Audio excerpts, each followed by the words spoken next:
You know what the worst moment in a parent's life is? Not cancer.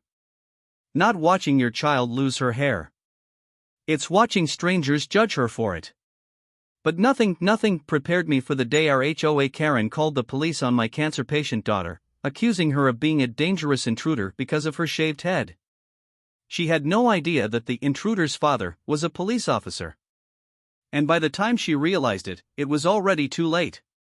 The day began with warm sunlight stretching across Willow Creek Estates, the kind of clean, quiet, picture-perfect neighborhood people dream of.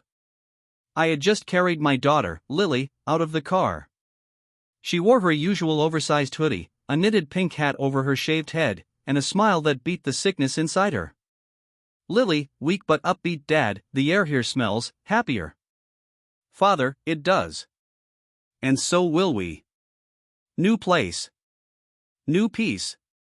But peace was exactly what we weren't going to get. Because from across the street, standing on her porch with binoculars like she owned the entire zip code, was Karen. Thin lips. Permanently angry eyebrows. HOA badge hanging around her neck like a sheriff's star she didn't earn. She squinted at us like we were criminals unloading stolen property. Karen, shouting HUI. Are you the new tenants? I wasn't notified. Father, forcing politeness. Yes, ma'am. Just moving in today. She marched toward us, clipboard already shaking with indignation. Karen, you didn't submit a move-in request. Or a parking request. Or a visual impact change request. Father, ma'am, we own the house.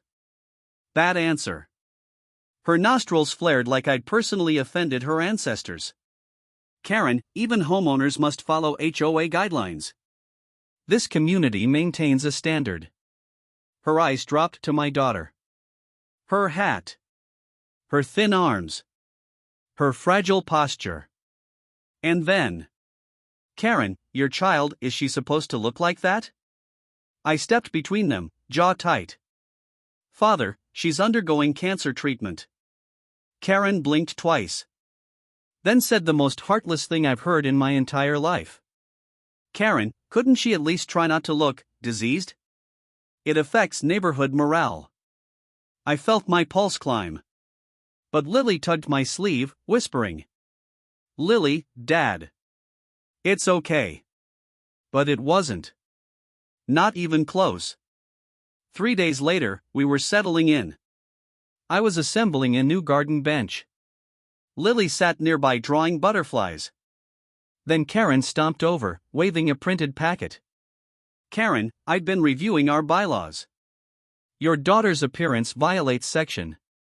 Father, her appearance? What section talks about that? Karen, community visual harmony. Father, that's not real. Karen, it's implied. She pointed at Lily again. Karen, she can't be outside without covering that. Her voice was dripping with disgust. Lily looked down, touching the edge of her hat. Lily, I'm sorry. I didn't mean to upset anyone. That was it. Karen had just made a sick child apologize for existing. I stood up slowly. Father, my daughter isn't breaking any rules. Karen, everything that affects neighborhood value is a rule. She stormed off. But she wasn't done. Later that evening, I caught Karen crouched behind her hedge, taking pictures of my daughter as she sat on the porch reading. Father, HUI. What are you doing? She jumped, clutching the camera to her chest. Karen, documenting violations. Father, taking photos of a minor? Are you insane? Karen, well, maybe if she didn't look like a threat, I wouldn't have to. My fists clenched. Father, she's 10.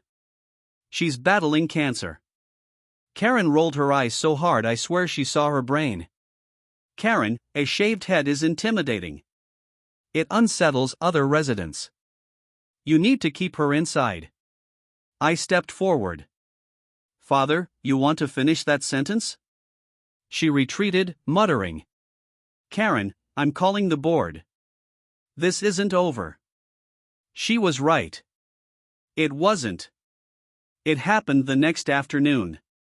Lily had decided she wanted to draw outside again. The breeze was gentle. The sun was warm.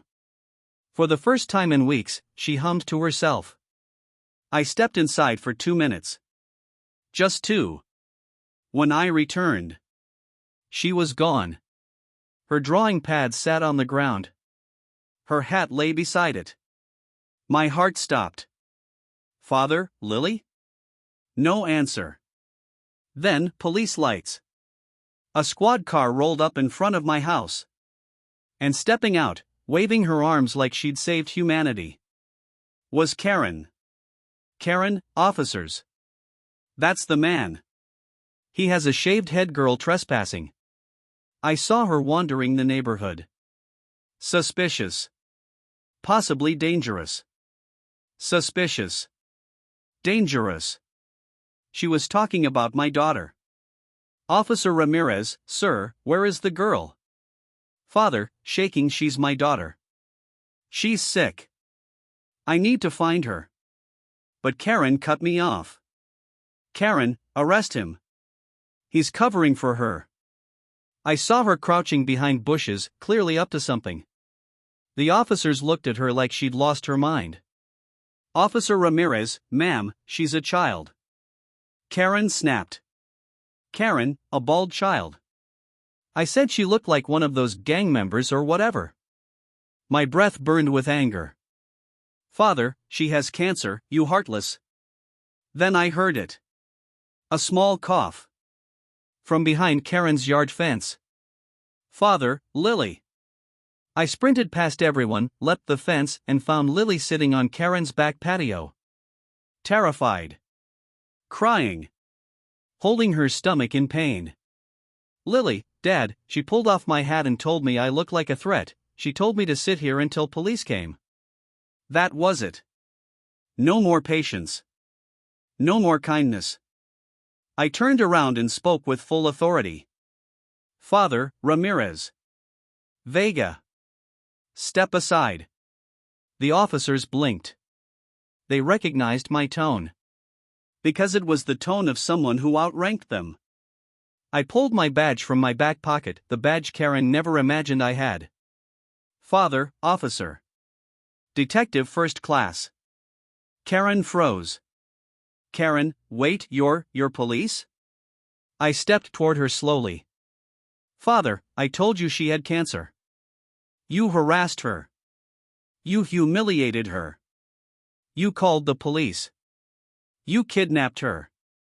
Her face drained of color. Karen, I didn't kidnap anyone.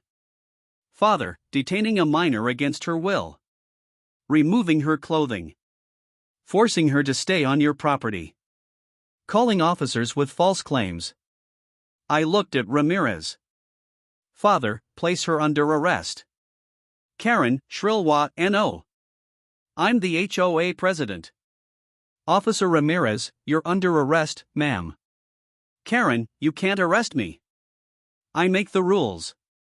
Officer Vega, not anymore. Karen screamed, kicked, cursed, and declared herself the true authority of Willow Creek. The officers didn't even blink. They cuffed her and gently escorted Lily and me into the squad car, not because I needed help, but because they wanted to shield my daughter from Karen's insults. As we drove off, Lily leaned her head on my shoulder. Lily, Dad. Am I really scary to people? I wrapped my arm around her. Father, you're the bravest person I know. She smiled softly. Lily, you called the police on Karen.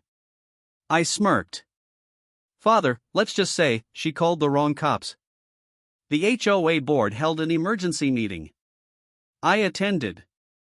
Without my badge. Just as a father. The neighbors arrived confused, curious, some horrified. The board member, an older gentleman, read the report. Harassment of a minor. Filing a false police report. Kidnapping. Verbal abuse. Endangering a child with a medical condition. Gasps spread across the room. A couple of neighbors approached me afterward. Neighbor number 1, we're so sorry. We had no idea. Neighbor number 2, she bullied all of us. But this is too far. The board voted unanimously. Karen was banned from the HOA. Permanently. She would not return. 2 weeks later, Lily and I sat on our new porch swing. She wore a fresh pink hat. Her cheeks had color again. Her smile was stronger. Lily, this place does smell happier. I hugged her. Father, because you're here. She giggled. Lily, do you think Karen learned her lesson? I looked toward the distant sound of a police cruiser and smiled. Father, oh, sweetheart. She's learning every day. Fade out.